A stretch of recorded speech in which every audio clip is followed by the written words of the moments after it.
Welcome, everybody, to another episode of Strife's Sanctum podcast. My name is Citizen Strife, and this week we're diving back into anime.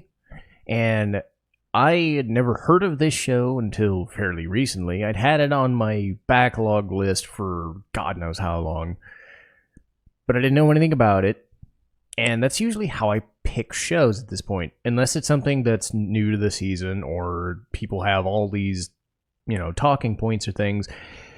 I just pick a show, either based on its description or just because I pick it at random and see what happens. And I have to admit that much like Yamato and Vanitas and other recent shows recently, 86 is another one, Lull in the Sea ended up becoming something that I really was gripped by. And it ended up being a top 10 tier show for me, which is fairly rare at this point. Because I like shows, and then I really like shows, but to get to a point where I like something so much that I'm remembering it and just absolutely floored by it, given how much I watch these days, is crazy. And I always kind of waffle back and forth about, okay, is this a spoiler review? Is this not a spoiler review? Given the effect that this show had on me, there's only so much I can do without spoiling it. And it's not because this thing is like a mystery or crazy plot twists or things like that. It's the mechanics of how the show operates. Much in the same way Quintessential Quintuplets did, this is more of a romance show. And part of what really grabbed me wasn't so much the setting, though that was also a factor. It was all of the relationships between all of the main characters and all of the things going on, and then who liked whom and why they liked them and all that stuff. So it's one of those shows where you kind of know who's going to end up with certain people, but you're also kind of like, where is this going? And it never really seems like it's shortchanging anybody either. So I'm putting up a spoiler warning here because this is one of those like romance shows where it kind of zigs and zags and goes in and out. Again, it isn't just about the romance. There's a deep lore and a visual style present in the show that separates it from other like teenage school kids and whatever shit. There are many aspects to this that don't really come apparent until like 2 or 3 episodes in, and it's just like, oh god, this is actually really good. And then, that fear that it doesn't stick the landing. No, this definitely did. It's one of those from 10 years ago. Now we're so used to like 12 episode animes, either they get done in 12 episodes or they do it in splits. These days it's now, or back in the old days, it was about 26, like 24 to 26. This is 24 to 26 episodes, and it doesn't feel like they waste time at all. It is a slow burn, but at the same time, it doesn't force it, because some shows that are that length these days can get that long. But it's a breeze of a show. It's really good. But as far as plot-wise, I do have to talk about the plot for it to make sense. So if you haven't seen this, I believe the Japanese name is Nagi-Asu, but I know it as Lull in the Sea. But again, this came out 10 years ago. It's on Crunchyroll, and if you have seen it and feel like getting spoiled, feel free. If you haven't, I would highly suggest watching it first before watching this, because I do have to delve into the plot for everything to make sense. But the general idea is that we're in a place, I believe in Japan somewhere, where there's an underwater city, an underwater society known as Shio Shishio. And people live there because they have a blessing of a sea god. So they have this, like, special power known as an Enna that protects them, but at the same time it's almost kind of like gills in a way. They need water to survive. If they go up into the surface, which in most cases they do, they need water to survive, or they need to go back to Shio to at least, sleep and other things like that, or they need a ready-made water source, or they can only last a certain amount of time. Anyway, so that's these several kids had a underwater school closed down, so they had to go to the surface. And our main characters are all of these characters, plus several surface-dwelling kids. And the first few episodes and many of the episodes are about you're from the sea, you have a different concept of life, and you have your own machinations, you have your own culture, you have your own society. We don't want you here. We think you suck. So you get a little bit of that. There's some comedy here and there, but it goes for sort of a racism angle and a downtrodden, these people are stupid. Not everybody. And that's the point, is that certain people accept it. But the main character of the show, I would say, is Hikari Sakishima, voiced by Max Middleman. Middleman was Ryuji in Persona 5 and Red 13 and 7 Remake. So Hikari, the first couple of episodes, if they're like, I normally save this to the end, but if there's any negatives at all, it's how Hikari acts in the first couple of episodes, because there are those types of characters that do that. They are just in your face, they're angsty, they're annoying, and they're, middle schoolers / getting into high school, right? Age. So it makes sense that there are characters like this, but man, these in your face, for the first few episodes, you don't understand why. Eventually, like 2 or 3 episodes later, you start getting a sense that he's just unsure of himself and not really sure how to deal with people constantly backstabbing him or thinking he's a lesser person just because he came from the sea. And then he has his own reasons for that. He doesn't have a mother anymore. He lives with his dad and his sister, and he doesn't have that adjustment. And he really just has his friends. And, a couple of those friends are important to him, but being labeled this secondary citizen is not something he's all that jazzed about. So he lashes out at people, and the uncertainty of his life fucks with him a lot. So after a while it slowly dies down. So the first couple of episodes you start thinking, what the fuck is the deal with this guy? But then you get it and it's less of a concern. So as far as negatives go, they get over it pretty fucking quick. His main friend is Monica Mukaido, voiced by Michelle Ruff. We've got Chisaki Hiradaira, Brianna Knickerbocker, Philo from Shield Hero, and Dana from Ys 8. If you haven't played Ys 8, I did a review on that one. It's awesome. Shield Hero, but Philo's great. So anyway, and then his other friend is Kaname Isaki, voiced by Bryce Papenbrook, also from East, because he's adult. And Kirito, because God forbid I watch Sword Art Online. Anyway, I'll review Sword Art Online someday, but digging back into that would probably drive me insane. But anyway, those friends are, the main kind of crux of things, and they add a few later, and I'll get into them in a minute. But the basic idea that those kids are the ones that are driven from their home, and they still live in Shio. They can just jump back in whenever. And most of the people in that society, think of it like rural versus urban in a way, kind of like, don't go to the city because you turn into this, and you don't want your, you can't deal with, surface dwellers because you lose your Anna or whatever. You can't come back to the sea, and this is bullshit, So Shio has its own environment, its own spectacle, its own look, its own feel, and part of that is expressed in how the show looks and feels. This underwater city is this almost a utopia, an Atlantis looking thing.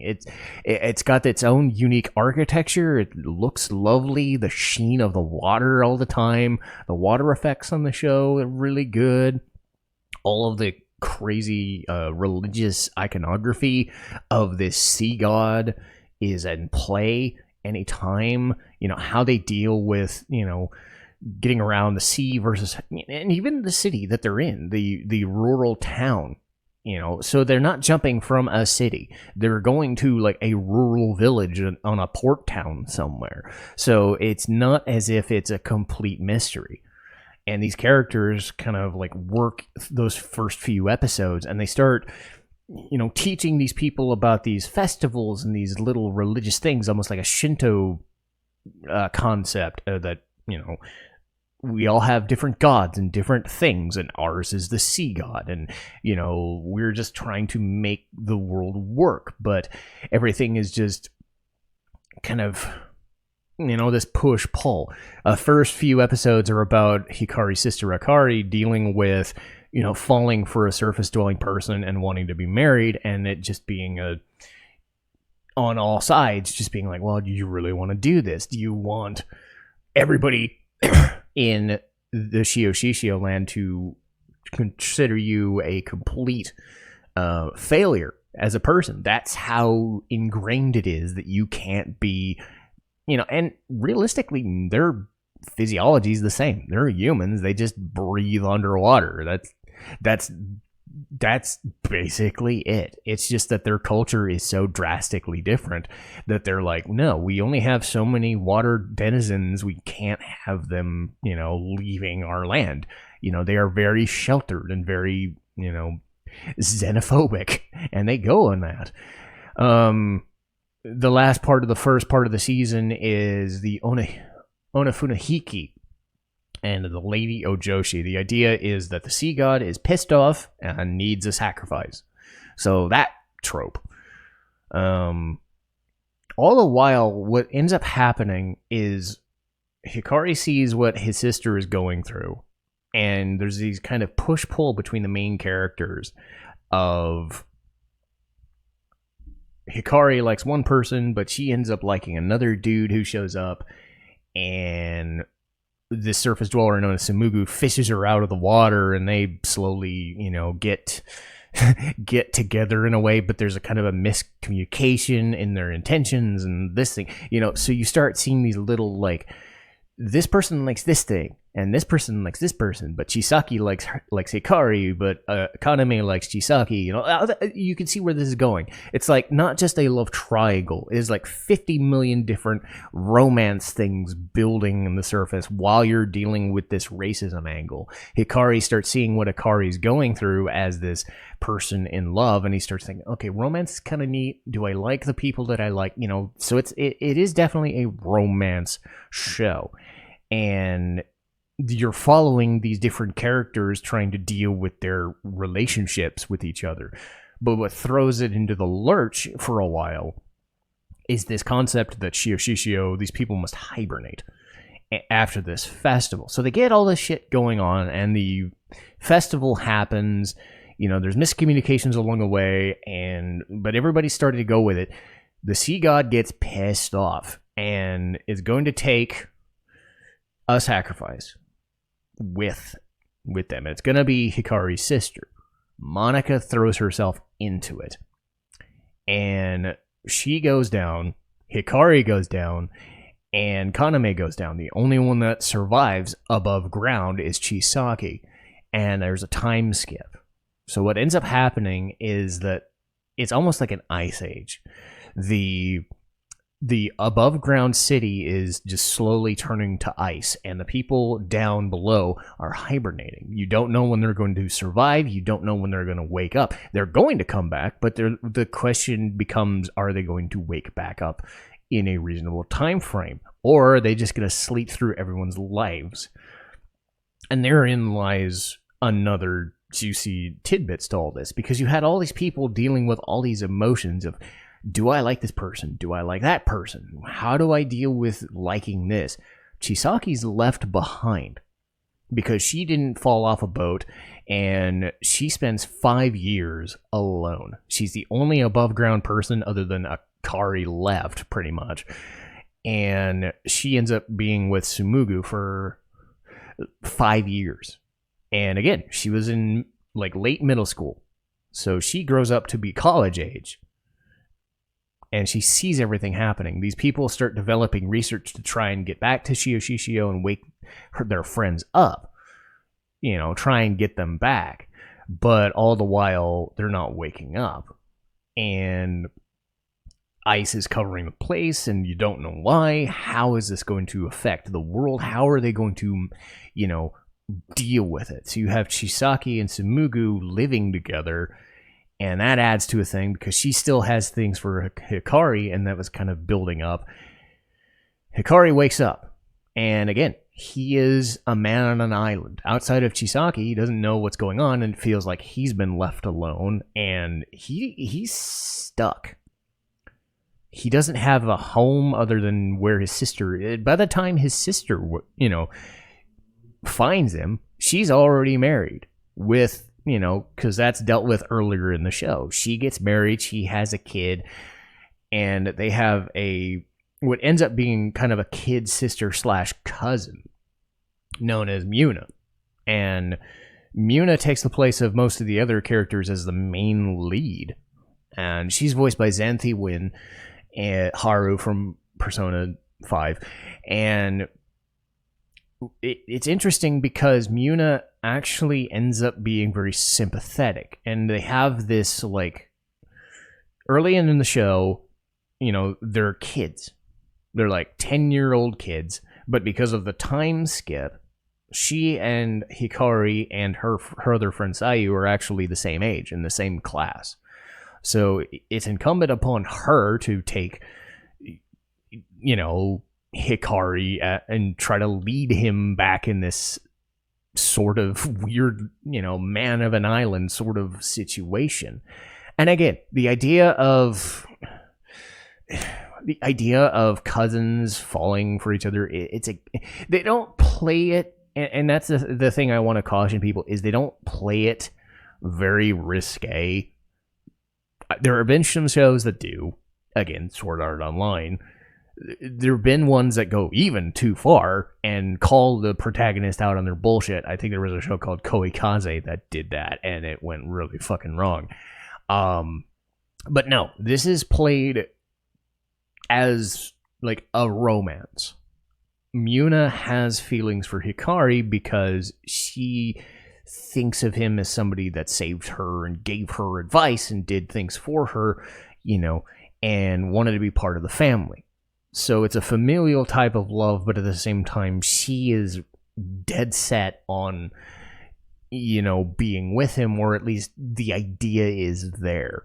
It's played enough that it's there, but at the same time, there's enough else going on that Hikari doesn't act on it, she doesn't act on it, but it's always kind of bubbling at the surface, so it's played very straight, and you would think, okay, even the machinations of, hey, they're pseudo cousins and whatever, it's still played relatively nice in the sense that it doesn't go too far into absurdity. That could have gone very wrong, especially because Muna essentially takes over de facto protagonist essentially midway through the show. She's a big part of the first few episodes, but then she takes over as the main female lead because the others are gone or missing. So then Monica comes back and then assumes the role way late again. They try to figure out what's going on, and they have to go through the festivals again. So everybody else starts waking up, and then a second sacrifice is made, and it ends up being Muna instead.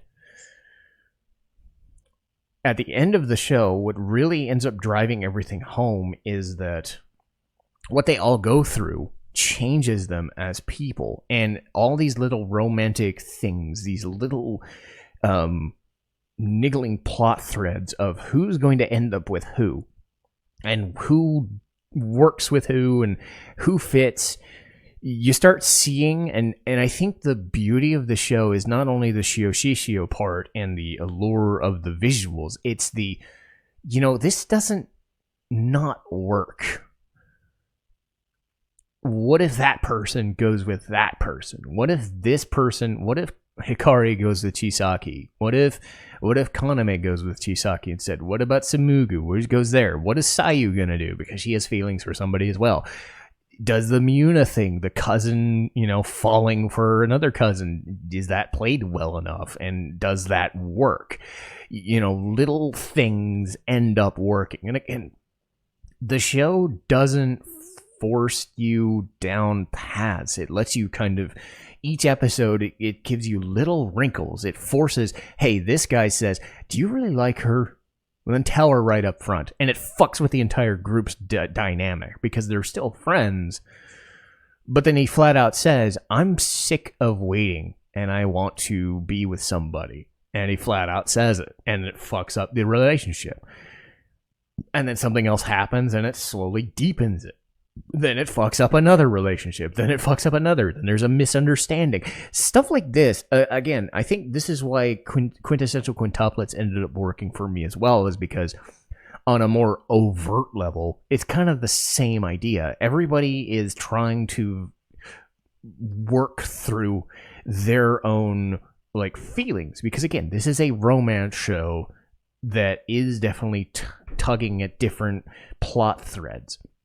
So while they've got the other, culture war and other stuff going on, you have all these little relationships that are building, and you start thinking, okay, if these people end up together, what does that say about the show? Does it still stick the landing? What if these people, does this work?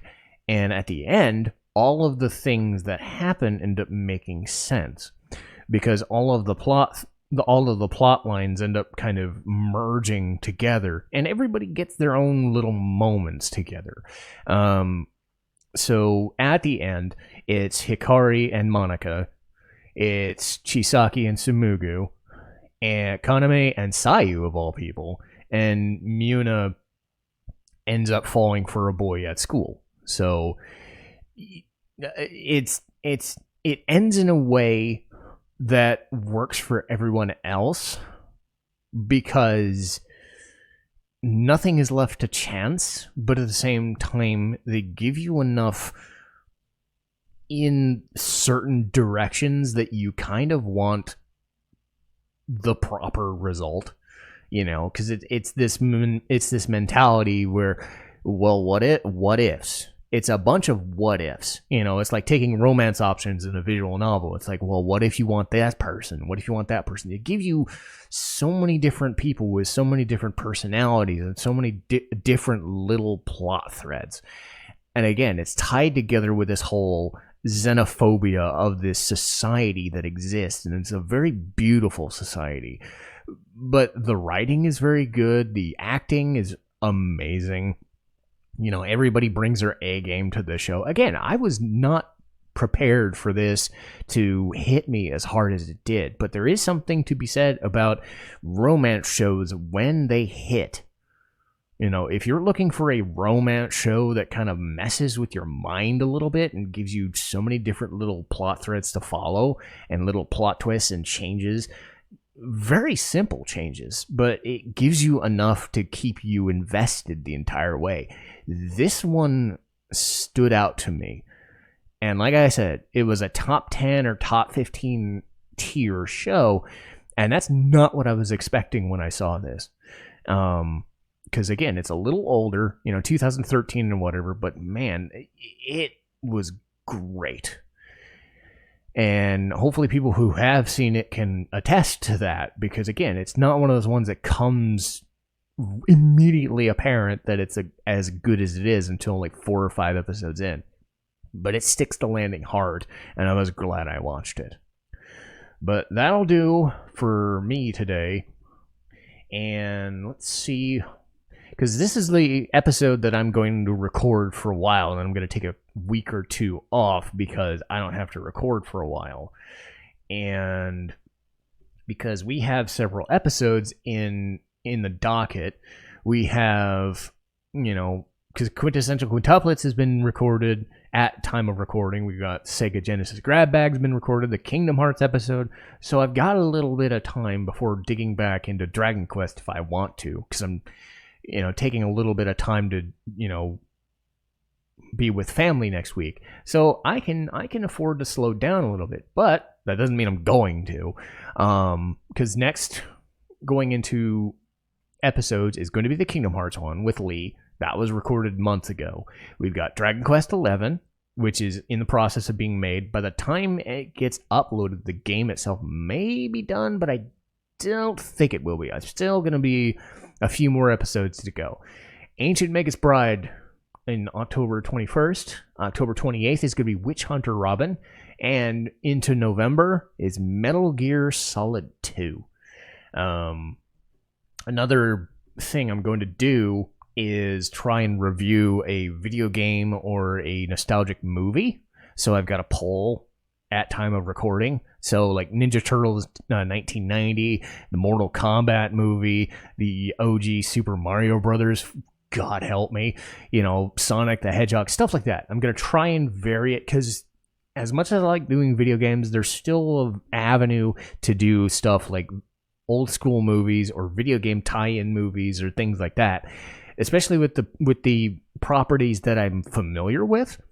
So that poll's going as well. So I'm keeping busy with both channels, and I'm going to be in for the long haul. But that will do it for this episode this week, and I'll see you guys next time. Citizen Strive, signing off.